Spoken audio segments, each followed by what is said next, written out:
ಮೊದಲನೇದಾಗಿ ಸುಪ್ರೀಂ ಕೋರ್ಟಿನ ಗೌರವಾನ್ವಿತ ನ್ಯಾಯಮೂರ್ತಿಗಳಿಗೆ ಕೊಟ್ಟರಂಥ ಆದೇಶವನ್ನು ನಾವು ಸ್ವಾಗತಿಸ್ತೀವಿ. ಏಕೆಂದರೆ ಇವತ್ತು ಕರ್ನಾಟಕದ ಹೈಕೋರ್ಟ್ ಮೊದಲೇ ಸನ್ಮಾನ್ಯ ಸಿದ್ದರಾಮಯ್ಯ ಸಾಹೇಬರ ಶ್ರೀಮತಿಗಳಂಥ ಪಾರ್ವತಮ್ಮವ್ರ ಪರವಾಗಿ ನ್ಯಾಯವನ್ನು ಒದಗಿಸ್ಕೊಟ್ಟಿತ್ತು. ಆಗಲೂ ಸಹ ಉದ್ದೇಶಪೂರ್ವಕವಾಗಿ ಇಡಿಯಿಂದ ಕಂಪ್ಲೇಂಟ್ ಕೊಡಿಸಿ ಸುಪ್ರೀಂ ಕೋರ್ಟ್ಗೆ ಅರ್ಜಿ ಹಾಕಿಸೋ ಮುಖಾಂತರ BJPಯವರು JDS ಅವರು ಇಬ್ಬರು ಮಾಡಿದಂಥದ್ದು ಈ ಭಾರತ ದೇಶದಲ್ಲಿ ಖಂಡನೀಯ ಅಂತ ಹೇಳಲಿಕ್ಕೆ ಬಯಸ್ತೇನೆ. ಯಾಕೆಂದರೆ ಇವತ್ತು ಸುಪ್ರೀಂ ಕೋರ್ಟು ಭಾಳ ಸ್ಪಷ್ಟವಾಗಿ ಆದೇಶ ಮಾಡಿದೆ. ಇವರು ಉದ್ದೇಶಪೂರ್ವಕವಾಗಿ ಮಾಡ್ತಾರೆ ಅಂಥದ್ದನ್ನ ರಾಜಕಾರಣವಾಗಿ ನೀವು ಏನು ರಾಜಕಾರಣ ಮಾಡ್ತೀರಾ ರಾಜಕಾರಣ ಮಾಡಿ, ದುರುದ್ದೇಶ ಇಟ್ಕೊಂಡು ಒಬ್ಬರ ಮೇಲೆ ಇದನ್ನು ಮಾಡೋಂಥದ್ದು ತಪ್ಪು ಅಂತೇಳಿ ಗೌರವಾನ್ವಿತ ನ್ಯಾಯಮೂರ್ತಿಗಳು ಭಾಳ ಸ್ಪಷ್ಟವಾಗಿ ಆದೇಶವನ್ನು ಕೊಟ್ಟಿದ್ದಾರೆ. ಹಾಗಾಗಿ ನಾವು ಅದನ್ನು ಸ್ವಾಗತಿಸ್ತೇವೆ.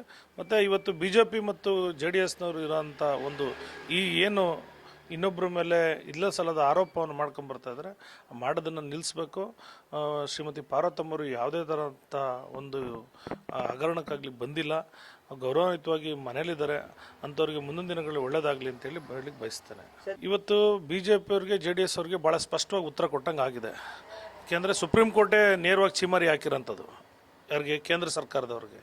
ಇವತ್ತು ಅದನ್ನು ತಿಳ್ಕೊಂಡು ಮುಂದಿನ ದಿನಗಳ ರಾಜಕಾರಣ ಮಾಡ್ಬೇಕಾದ್ರೆ ಭಾಳ ಎಚ್ಚರಿಕೆಯಿಂದ ಮಾಡಬೇಕು ಅಂತೇಳಿ ಅವರಾರು ತಿಳ್ಕೋಬೇಕಾಗ್ತದೆ.